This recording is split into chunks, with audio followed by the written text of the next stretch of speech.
Boa noite. Eu agradeço mais uma vez o convite. É muito bom estar aqui.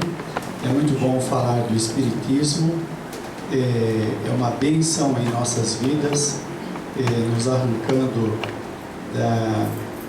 das construções materialistas, das viciações sociais, e dando rumo, dando um norte em nossas vidas. Bom, falar da coragem para enfrentar a vida pressupõe que muitas pessoas não têm coragem de enfrentá-la, não é?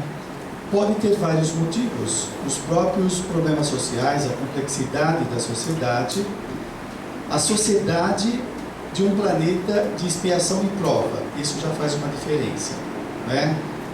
Onde predomina a imaturidade evolutiva.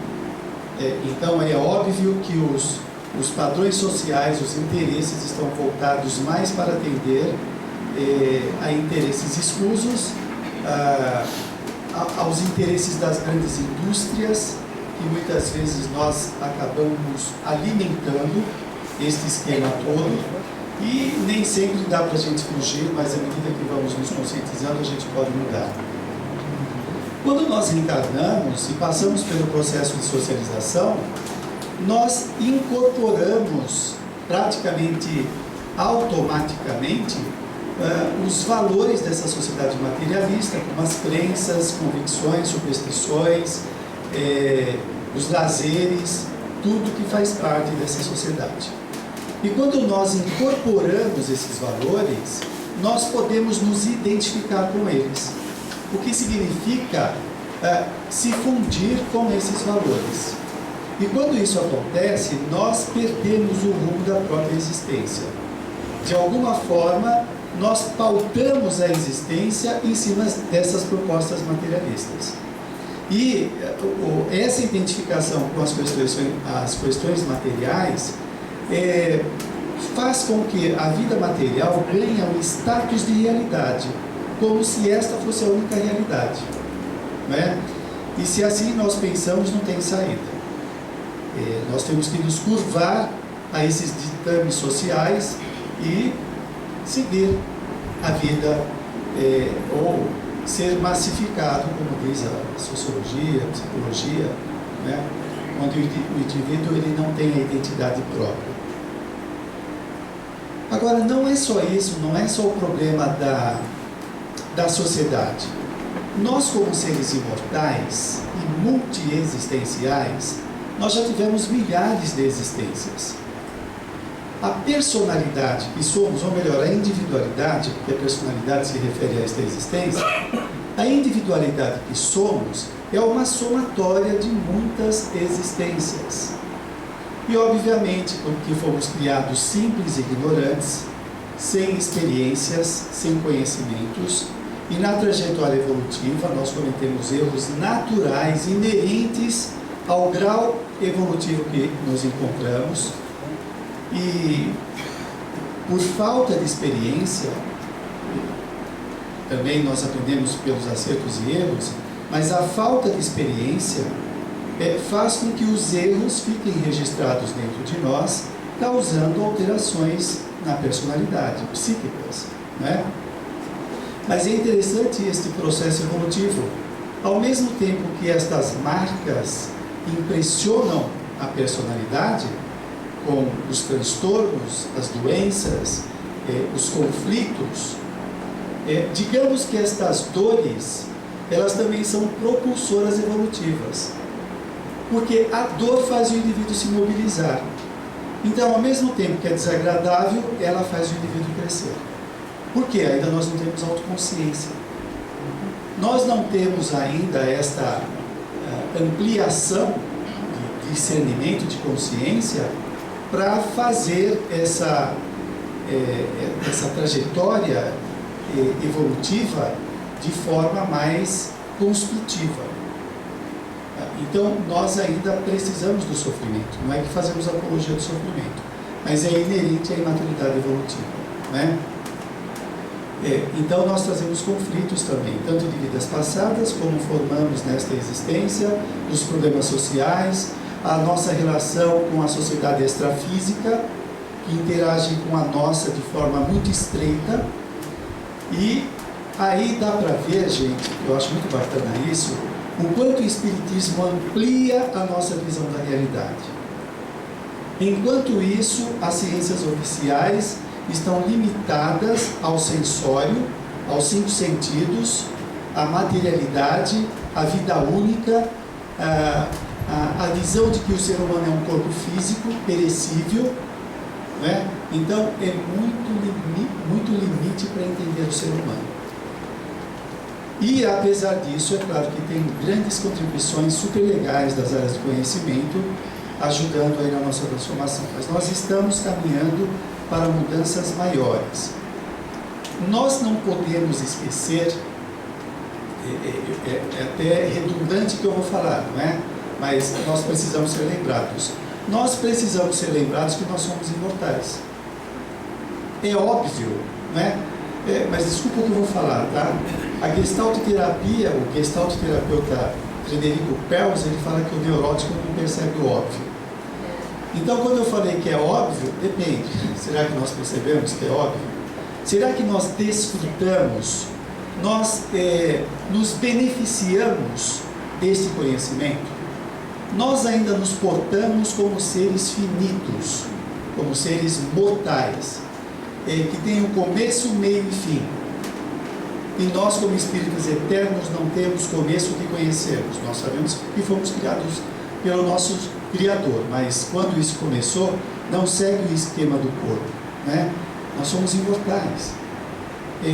Mas por que será que isso acontece? É devido à nossa imaturidade? Qual é o percentual de conscientização que nós conseguimos alcançar sobre a imortalidade? Sobre a pluralidade da existência? Qual é o percentual? Ainda não é pleno, não é? Como diz muito os trabalhos do Divaldo Pereira Franco, talvez nós sejamos espíritas pela primeira vez, e já tem espíritas pela segunda vez reencarnando.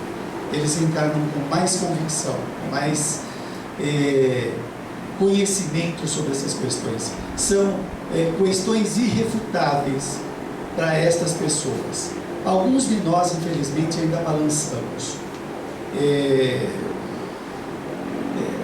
Tem um psiquiatra que ele fala que de vez em quando nós temos surtos de imaturidade. Então, maravilha, de vez em quando a gente surta e perde um pouco o fio da meada, mas depois se recompõe. Bom, falando de coragem, a definição de coragem é firmeza de espírito para enfrentar situações emocionais ou moralmente difíceis. Firmeza de espírito. Bom, o que se supõe é uma coragem, digamos, já instalada do indivíduo. De um modo geral, a nossa coragem oscila bastante, né? Tem esses momentos de firmeza e de fraqueza, firmeza e fraqueza, que é natural, até ir consolidando na personalidade através das experiências. Agora, eu quero também dar uma definição de vontade, porque às vezes a pessoa pode confundir. A vontade é uma faculdade que tem o ser humano de querer, de escolher. Então, a coragem é uma força e a vontade é uma escolha. Então, a gente pode ilustrar do seguinte modo: eu posso ter coragem de ir à montanha-russa, posso ter coragem, mas não tenho vontade. Agora, eu posso ter vontade de ir à montanha-russa, mas eu não tenho coragem. Deu para distribuir? Então é isso. Agora, é claro que nós vamos fazer as escolhas que são significativas para nós, aquilo que é bom, né? Essa coragem precisa ser exercitada para que nós consigamos resultados mais significativos. Essa visão da espiritualidade, da individualidade, eu falei das influências da sociedade física, intrafísica e extrafísica, como também dos problemas sociais e do nosso inconsciente. o que carregamos no nosso inconsciente que pode fazer a personalidade oscilar bastante. Para mim, o estudo da psicologia que eu faço com o espiritismo, é aí que está a maior parte das questões do indivíduo. Não é? Nós poderemos ter traumas, bloqueios, neuroses na existência. É claro que elas podem ser mais ou menos graves, mas também o que torna suscetível a serem mais graves ou menos graves é o que trazemos no inconsciente. Então, tem pessoas mais suscetíveis, mais fragilizadas, né, que nós vamos conversar um pouco sobre isso, e outras mais preparadas. E isso leva a gente à reflexão do seguinte: será que todos os problemas são só da sociedade? E será que eles são tão reais assim? Ou será que uma boa parte dos nossos problemas decorre das nossas ilusões? Decorre das nossas imaturidades? Vamos refletir um pouquinho sobre isso. Então, a coragem é desenvolvida, educada, como todas as qualidades humanas. Quem não está contente com alguma característica pessoal, alguma qualidade ou uma virtude, nós podemos desenvolver, né? Tudo é desenvolvido. Nós temos a nossa perfectibilidade e esses potenciais estão aí. E isso é muito bom e nós não exploramos quase nada. A gente se contenta com pouco, não é? Não sei se nós temos vocação para pigmeus, mas parece, tem um psicólogo que fala que nós nos contentamos com a materialidade e não queremos nem tocar na transcendência. Parece que basta, parece que é suficiente, né? Nós estamos caminhando para mudanças. Veja os livros do Divaldo Pereira Franco falando da transição planetária, uma nova abordagem psicológica hoje, chamada psicologia positiva. Ela quer estudar as qualidades humanas. Toda a nossa psicologia e psiquiatria tem estudado a patologia humana. Nós somos craques para falar de perturbações. E nós não sabemos falar sobre saúde, sobre qualidades, sobre felicidade, alegria, bem-estar subjetivo. Nós não sabemos o que é isso. Nós pensamos que bem-estar subjetivo é comer uma pizza ou fazer uma viagem no shopping center. E essa abordagem psicológica, diferente existe, não sei se vocês sabem, existe uma classificação das doenças mentais, que é chamado de DSM-4, classificação das doenças dos transtornos mentais, e o CID-10, que fala das patologias. Os psicólogos positivos, eles querem criar uma classificação da saúde. Da saúde. Já tinha o psicólogo Maslow, que ele já chegou a dizer, Freud até agora falou só da patologia, daqui por diante nós temos que falar da psicologia da saúde. E o Maslow, ele queria saber como que as pessoas maduras se comportam. As neuróticas nós sabemos. Elas gritam, choram, agridem, bebem, usa droga, se esconde. Assim se porta um neurótico. E uma pessoa equilibrada, diante do desafio, como que ela se comporta? Este tem que ser o nosso modelo. E nós modelamos os nossos pais, tios, avós, que muitas vezes têm os seus desequilíbrios, e passa a ser esse modelo que nós temos. Aquela pessoa saudável, às vezes da família, é tida como excêntrica. Esse daí é meio esquisito. Ele não briga com ninguém, não briga, não grita. Ele é esquisito. E ele é esquisito.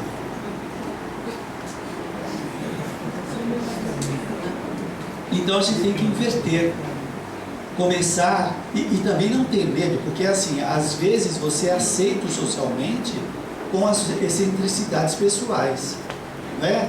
De vez em quando grita, chora, fala alto, provoca, é aceito por isso. E muitas vezes a pessoa tem medo de ser rejeitada pela sua bondade, por suas qualidades, né? Como diz lá no Evangelho segundo o Espiritismo, não tem ainda um acolhimento para essas pessoas. Quem acaba se manifestando são as pessoas más, que faz parte do planeta de provas e expiações, mas que estamos em transição. Nós estamos mudando de paradigma. Nós temos que começar a aceitar. Gente, isso já está na obra espírita, né, o que a psicologia positiva traz, desde 1857. Já está lá já estão lá as propostas de uma mudança de comportamento.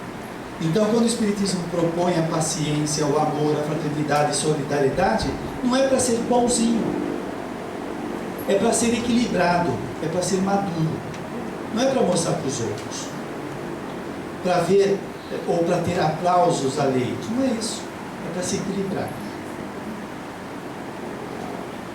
E nós temos que começar a aprender, a refletir em cima disso. Quando se fala de paciência, se fala de tolerância, de amor, né? Isso são qualidades que demoraram muito para serem desenvolvidas. Muito. E olha como a gente pena para vencer alguns transtornos pessoais. Bom, uma personalidade em conflito, ela vai ter mais dificuldade para enfrentar situações, coragem para enfrentar situações. Você pega uma pessoa depressiva, que quando ela acorda, só de pensar em fazer o café, ela fica estressada. Eu já vi isso. Veja, gente, não é que fazer café é difícil, é que ela está desvitalizada.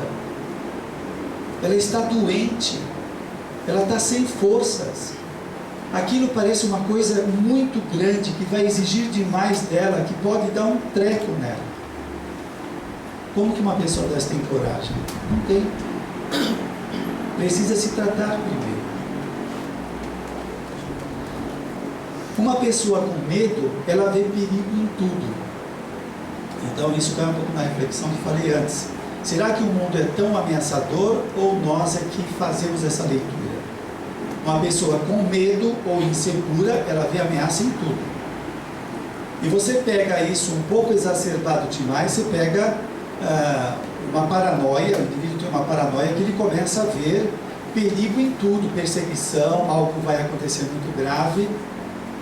O mundo é muito assustador. E ele não é tão assustador. Fazendo um gancho aí, só pode ser até que me perca. Mas olha a falta de fé.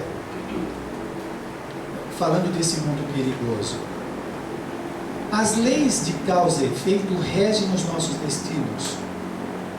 Não é os ditames sociais.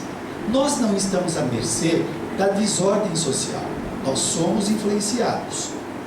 Mas isso não determina a vida de uma pessoa se não fizer parte da lei de causa e efeito, de débitos que ela tenha que resgatar.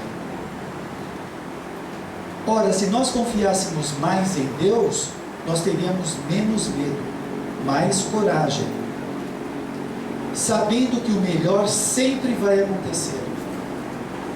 E o melhor é o melhor, vou ser bem redundante. O melhor não é o mais gostoso, não é o que nós queremos, mas é o que nós necessitamos. É por isso que às vezes a pessoa acha que não é o melhor, porque não é o que ela quer. E o que ela quer muitas vezes são os seus caprichos. Só que Deus dá para nós o que precisamos, o que é necessário. Às vezes a necessidade do indivíduo é a doença e não a saúde. Às vezes Deus dá a saúde para o indivíduo e ele acaba com a saúde dele bebendo cerveja, usando droga. O outro tem um corpo forte, ele sai por aí batendo nos outros. Aí quando a gente vê aquela pessoa que tem aquela doença, sabe aquela doença que você toca e ele quebra os ossos? É uma doença. Por que será, não é? Por que será? Deus errou. Coitado. Coitado, ele foi vítima da genética. Não é não. é expiação. Então, se nós acreditássemos mais na lei de causa e efeito, não só isso, gente, se Deus é a bondade suprema, se um dos atributos de Deus é a bondade suprema, como que a bondade vai querer o mal de alguém? Não existe isso. Nós temos que repensar. Mas aí que está. O nosso repensar vem carregado de nós. Ou seja, vem carregado dos nossos tormentos, das nossas inquietações, das nossas dificuldades de entender. A psicologia positiva fala uma coisa muito bacana. Já estão acontecendo coisas boas em nossa vida e nós não percebemos.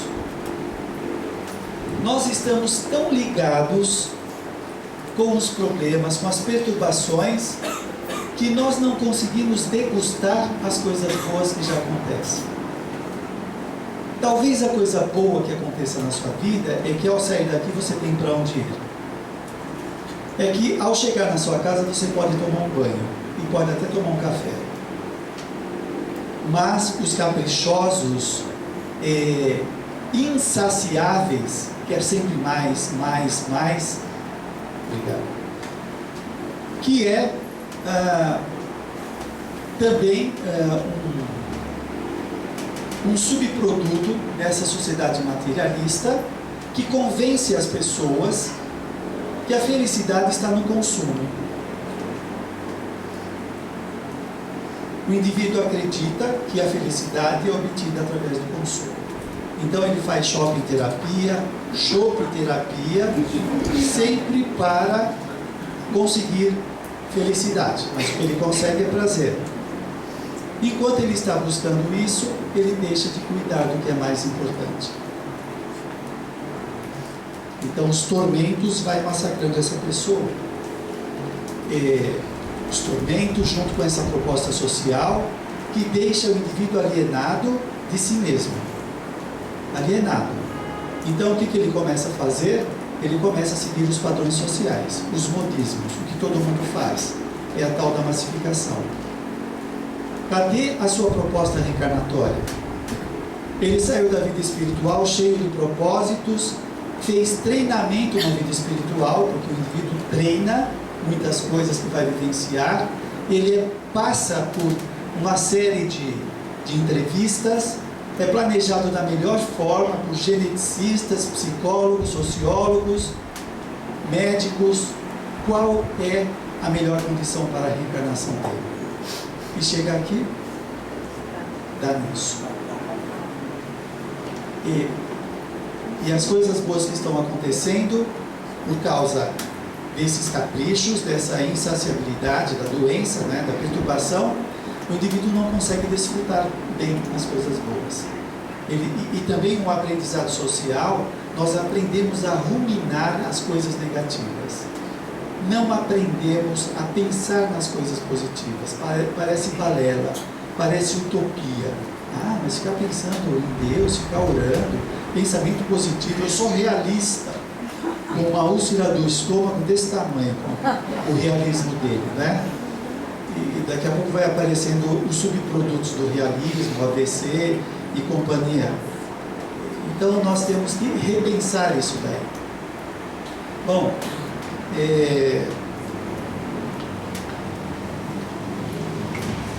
então pode vir do passado também, como Joana de Ângeles fala, nós trazemos hábitos do passado, nós levamos de uma para a outra vida.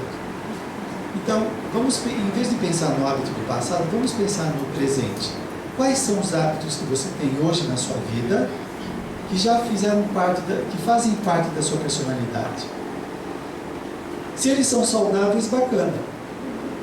Se eles são nocivos, tem que tomar cuidado, porque você pode levar isso para outra vida. E muitos hábitos são perturbadores. E isso, quando vem do passado, ele vai se apresentar em forma de tendências que o indivíduo traz. Disposições, sem contar já os conflitos que a pessoa apresenta internamente. Imagina que o nosso inconsciente tem um registro de tudo que nós vivenciamos, as coisas erradas, as coisas boas, e o inconsciente precisa drenar, precisa limpar.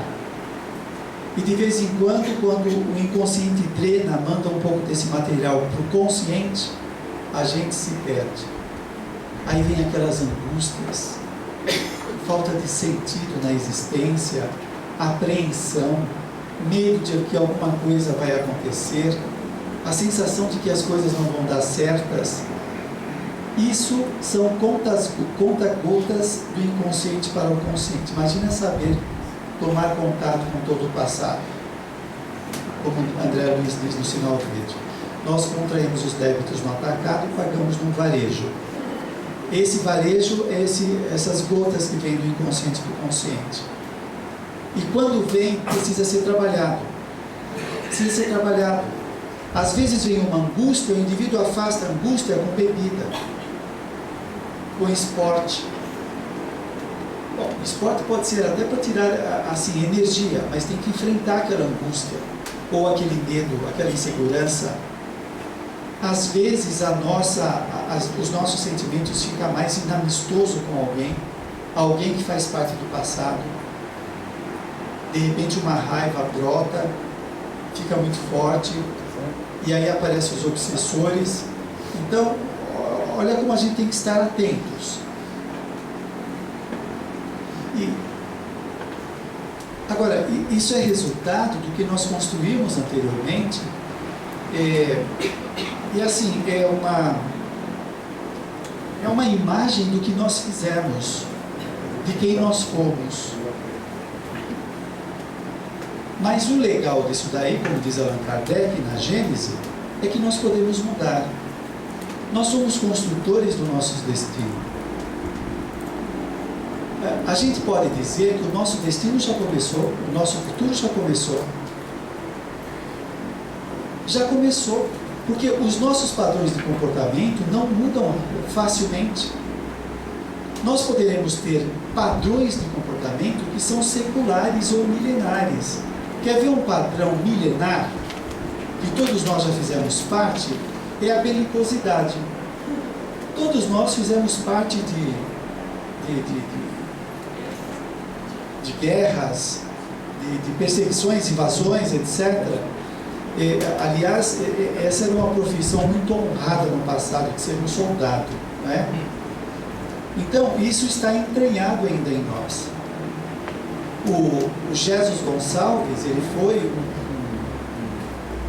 um guerreiro bárbaro, em 3 momentos da vida dele, em 3 existências. E é interessante, né? Ele como guerreiro, ele era um líder. Quando ele veio para o leprosário de São Paulo, que foi através da lepra que ele foi expungir, colocar para fora toda aquela arrogância, foi através da lepra que ele, então, superou, né? Mas quando ele entrou lá no sanatório, ele trazia a liderança dentro dele, por causa de ser guerreiro, porque ele foi um guerreiro, ele tinha que ser líder, né? Sem que ele quisesse, todos ficavam em volta dele, seguiam as propostas dele. Então é uma coisa que poderia se dizer que é inata. Não é inata, é construída. Para o materialista é inato, porque ele já nasceu com aquilo. Para nós não, foi construído anteriormente, né? E nós temos qualidades diversas que foram construídas no passado, como também aquelas negativas, perigosas, desnecessárias, que precisam ser vencidas.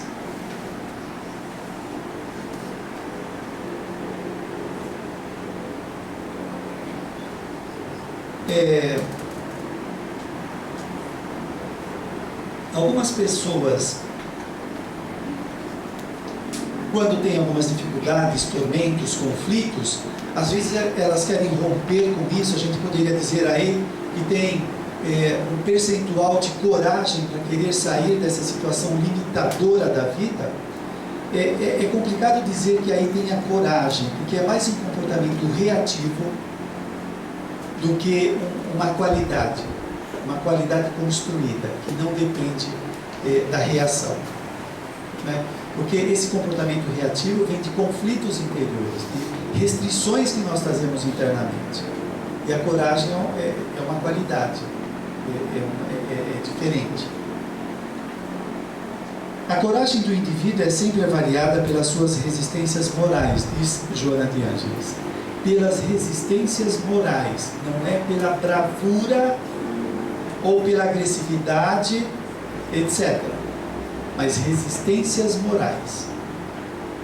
A resistência moral é firmeza moral, é diferente dos tormentos que eu citei, né? É a capacidade de suportar as más inclinações, é a capacidade. Então uma pessoa chega e te agride com ofensas, e você fica pronto para reagir fisicamente e se segura. Aí está a resistência moral. Eu poderia agredi-lo, mas eu não vou agredir. E assim, nós vamos trabalhando os vários comportamentos. Se eu quero ser uma pessoa altruísta, eu vou começar a partir do ponto que eu estou, do meu egoísmo. Que a gente começa, nós trazemos isso da nossa animalidade, né? E algumas pessoas espíritas dizem: ah, mas você vai fazer o bem, você vai ser altruísta, mas você não está fazendo com amor. É claro que não. O amor se aprende. O amor vem depois, não vem antes. Eu não tenho que esperar ter amor por alguém para fazer alguma coisa. Eu tenho que fazer alguma coisa para ter amor. Tem uma frase que diz assim: eu não preciso ser santo para fazer o bem, mas preciso fazer o bem para ser santo. Deu para entender? Então nós temos que começar da onde estamos. Como eu falei, de desenvolver qualidades. Deixa eu pegar. Então, esta é a resistência moral. Então, veja, gente, o nosso laboratório existencial começa em casa, no trabalho. Então, o seu marido chega alterado, ele fala que o arroz está queimado, ou a sua mulher fala que o arroz está queimado, que você queimou, que hoje são os dois, né? Você pode ter uma reação de agressividade ou pode segurar. Aí está o trabalho, digamos, da inteligência emocional. Eu poderia gritar, mas eu vou me segurar. E alguns dirão: ah, mas você está reprimindo. Não, eu não estou reprimindo porque eu estou fazendo consciente. Eu poderia gritar, mas não vou gritar. Então, quanto mais nós vamos fazendo isso, enfrentando situações, e a vida é pródiga, ela é uma catalisadora, ela oferece as condições para que isso aconteça. Né? No trabalho, no trânsito, toda hora nós somos convidados a nos manifestar. Agora, se nós víssemos isso como alunos evolutivos, nós poderíamos aprender mais. Mas a gente vê isso como provocação, nós vemos isso como grosseria do outro, e nós não percebemos que é uma escola, que nós estamos treinando algumas coisas. Novamente, a mudança de consciência.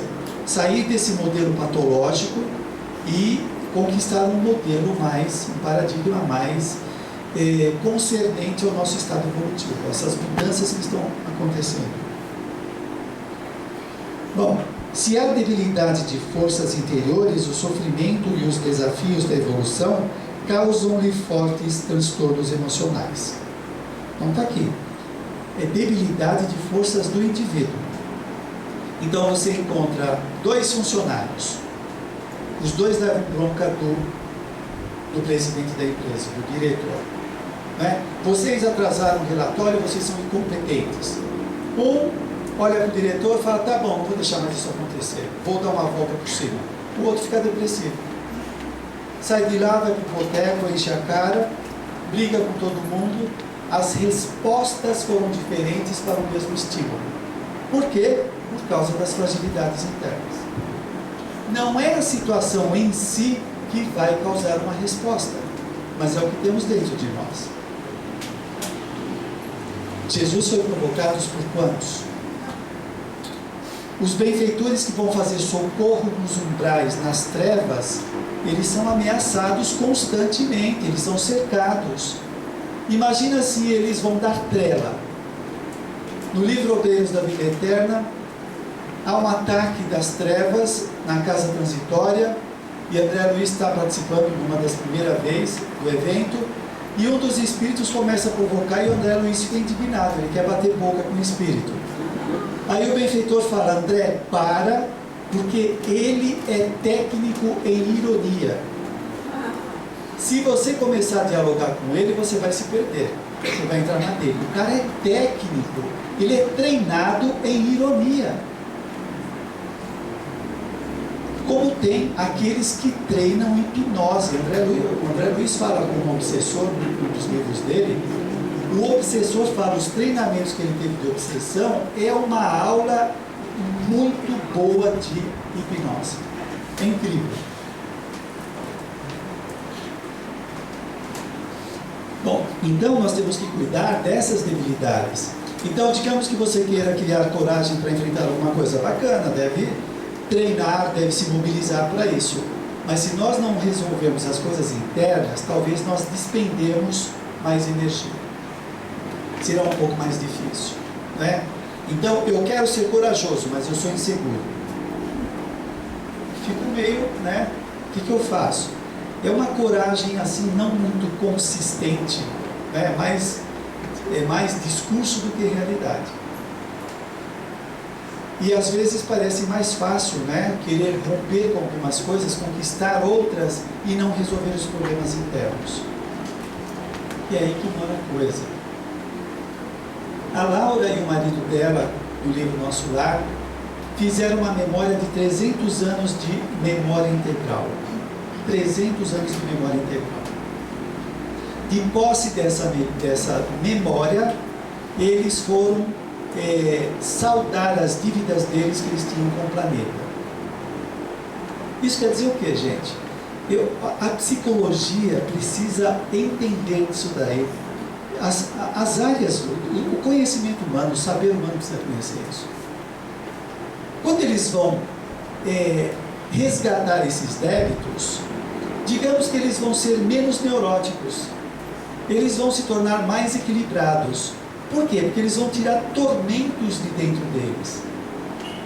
Eles vão resolver coisas não resolvidas, paradas há séculos às vezes.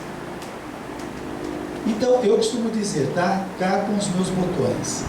Nós ainda não somos senhores de nós mesmos.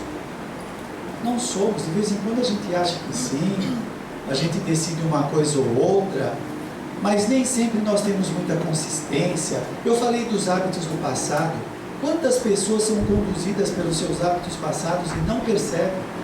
Quantas pessoas são conduzidas por obsessão simples, que não precisa ser nem fascinação e subjugação? Obsessão simples, o obsessor toda hora joga na cabeça da pessoa: não faz o curso não. Não, vai assistir televisão, você tem que descansar, você trabalha muito. A pessoa passa 40 anos escutando o obsessor e não faz um curso para ela crescer pessoalmente. Ou um curso profissional. Desiste dos seus sonhos porque o espírito está lá. Muitas vezes o indivíduo repete os hábitos do passado, vícios, o indivíduo entra na bebida novamente, entra na jogatina, não é? Ele está repetindo a vida dele. Não tem nada de novo, é pura repetição. Aí a gente começa a entender por que quando algumas pessoas têm uma angústia danada, ela não sabe de onde vem. Uma angústia que a pessoa não consegue fazer nada, que ela precisa tomar medicamento que a mente dela não dá conta daquilo. São as perdas de tempo em outras existências ou nesta existência, as marcas que trazemos interiormente, que são insuportáveis, por causa dos vícios.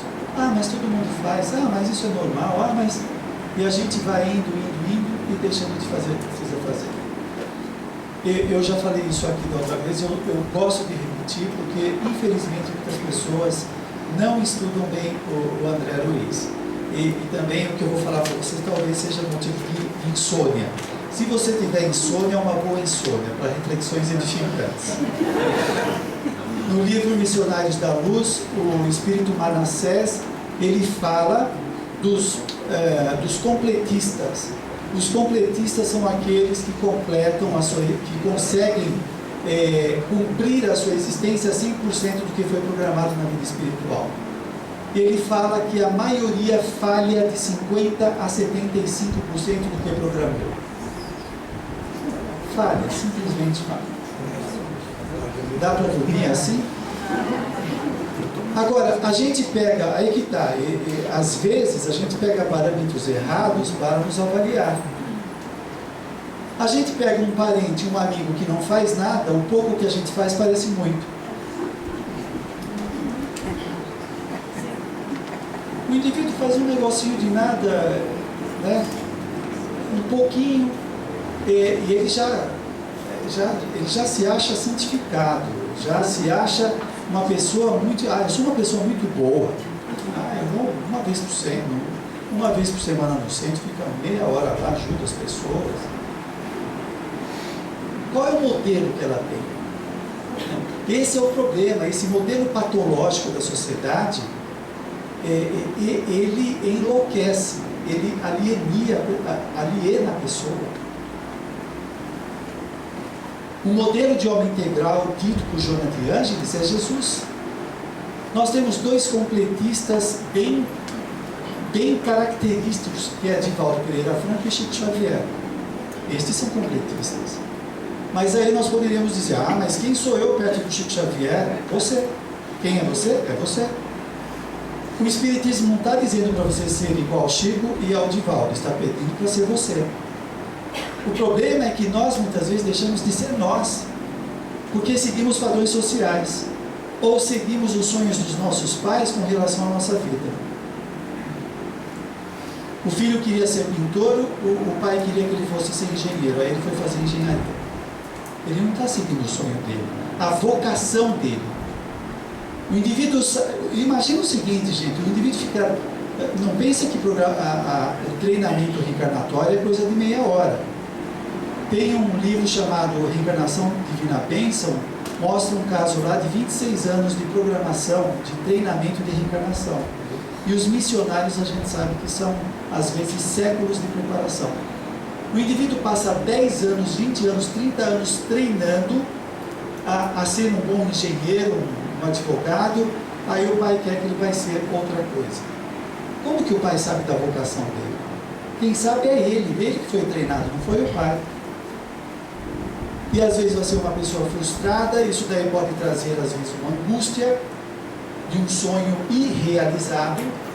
Essa angústia pode evocar no inconsciente outras perdas, outras rejeições, outras aceitações de imposições. Então não está ajudando.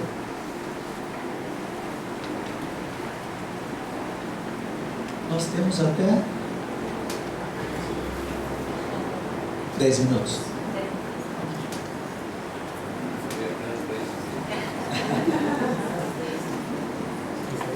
E diz Joana de Ângeles, com a capacidade de enfrentar os problemas, mais o indivíduo amadurece e se torna mais vigoroso. Capacidade de enfrentar os problemas. Então, na visão materialista, capitalista, mercantilista, utilitarista, o esperto é aquele que ganha muito dinheiro e não trabalha. O esperto, e muita gente quer fazer isso da sua aposentadoria. Se aposentar e ficar balançando numa rede. Quando nós enfrentamos situações, aliás, voltando, o que Jesus falou? Que o Pai obra até hoje, e Ele também. E nós queremos uma rede. Queremos descansar bastante. Como que fica o senhor cérebro numa situação dessa? Coitadinho, vai virar uma ervilha. Uma ervilha.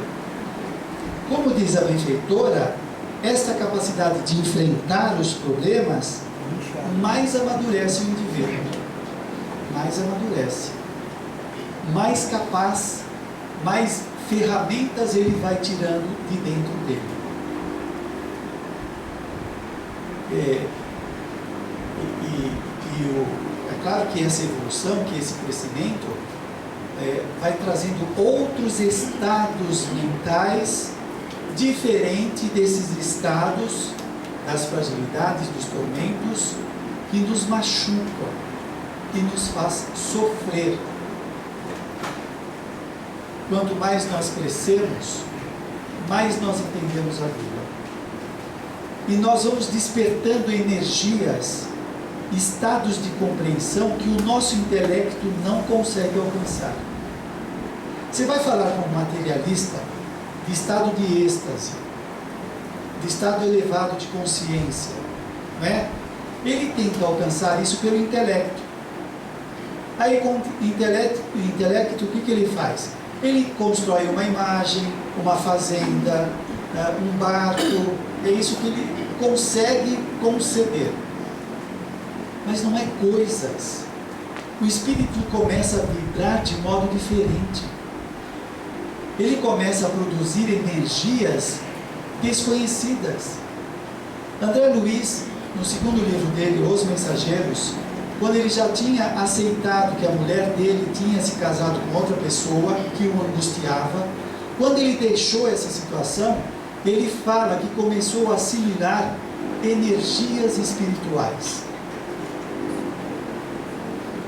Essas energias espirituais fez com que ele ficasse com uma felicidade que nunca tinha experimentado antes.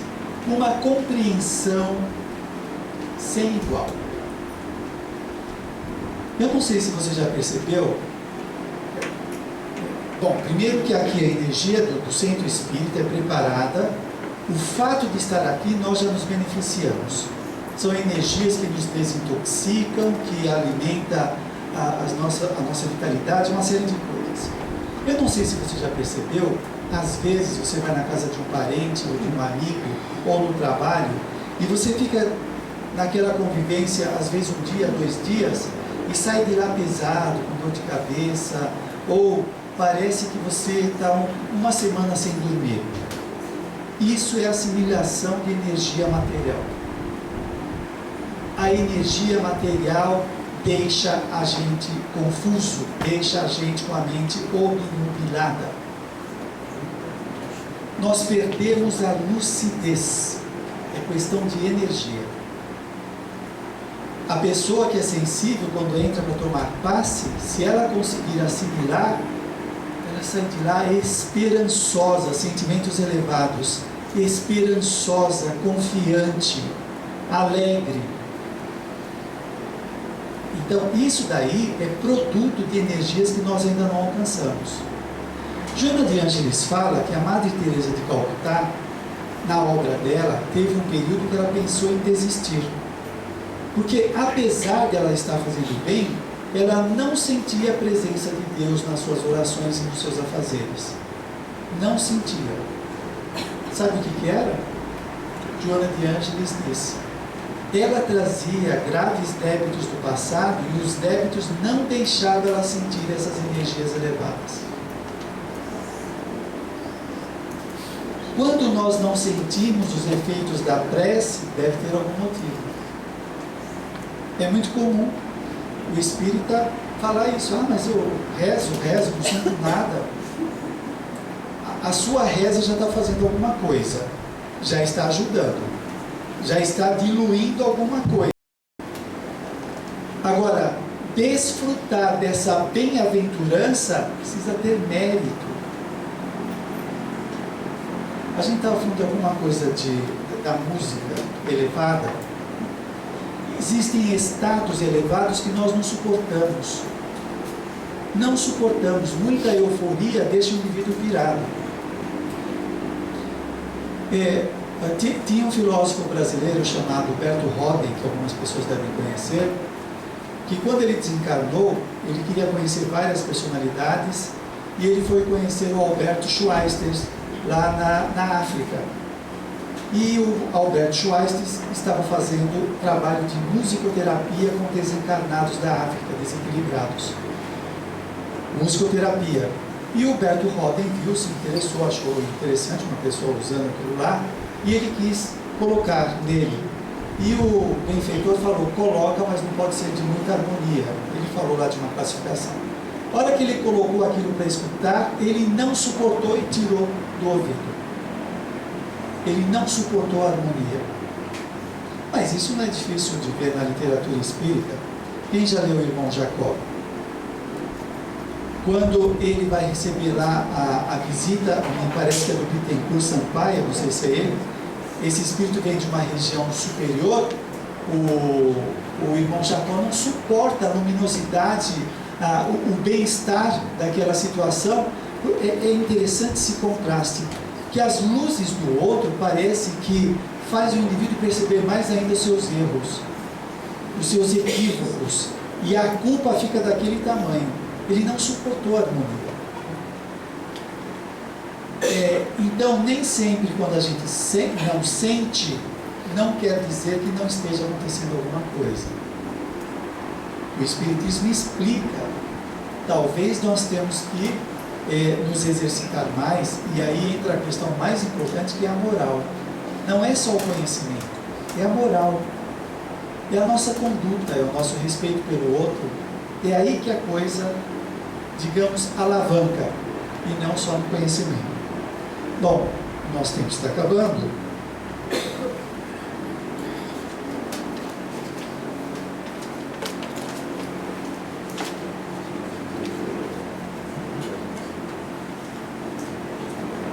Bom, a Joana de Ângeles então vai dizer que esta faculdade treinada, ela pode proporcionar bem-estar e alegria de viver, porque o indivíduo fazendo conquistas mais significativas, eu entendo que essa colocação dela, e a gente também tem que pensar nessa questão, implica em outras situações. O nosso autoenfrentamento, a busca da superação dos nossos conflitos interiores, o desenvolvimento de qualidades, né? Tudo isso propicia mais lucidez. Se nós temos mais lucidez, temos menos confusão. E aí nós sabemos fazer escolhas mais acertadas, que vão trazer resultados mais significativos, né? Então elas estão todas, de alguma forma, encadeadas. Então, como protagonistas do nosso processo evolutivo, nós temos que pensar nisso, que eu posso melhorar aquilo que não está bem em mim. Não se acostume com isso. Infelizmente, muitas pessoas têm o comportamento de se conformar com uma patologia, um transtorno, uma dificuldade, né? Algumas pessoas dizem, mas eu sou assim mesmo, sou agressivo, ou eu falo o que tenho que falar porque eu não consigo me segurar, eu sou assim mesmo. Não, você está assim, mas você pode mudar para melhor. Então, tudo aquilo que não está bom, nós podemos. Então, você frequenta aqui a casa, você tem dificuldade de se relacionar com as pessoas, treina a sua sociabilidade. Você tem dificuldade de falar com as pessoas, treina, vai trabalhar na lanchonete, vai trabalhar na livraria, vai trabalhar na área social, vai trabalhar aonde você tem que se expor mais na área que é frágil para você.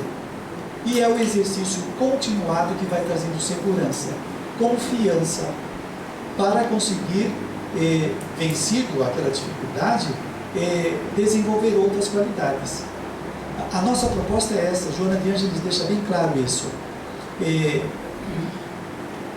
Essa identificação com o corpo dá a ideia que a vida se resume na materialidade, nas nossas conquistas, e ela vai falar, não, nós somos espíritos imortais, nós estamos temporariamente aqui, qualquer hora a gente sai de cena. E ela sugere fazer a meditação para a morte. Alguém já fez? Não é pôr o caixão do lado, como algumas pessoas andaram fazendo por aí, né? A pessoa deita, fecha, tá? Aí não vale. A meditação para a morte é você sentar, fechar os olhos e dizer assim, uma hora eu vou deixar esse corpo, uma hora eu vou deixar minha casa, eu vou deixar esse sofá, vou deixar a televisão, vou deixar a geladeira, vou deixar o meu emprego, vou deixar o meu corpo, vou deixar minha esposa, o meu marido, eu vou deixar tudo isso. Isso já abre na mente do indivíduo uma coisa diferente ao apego, ao medo que nós alimentamos e retém o espírito no corpo. Então é muito salutar fazer esse treinamento, porque nós não somos daqui. Estamos daqui, mas não somos daqui. Muito obrigado.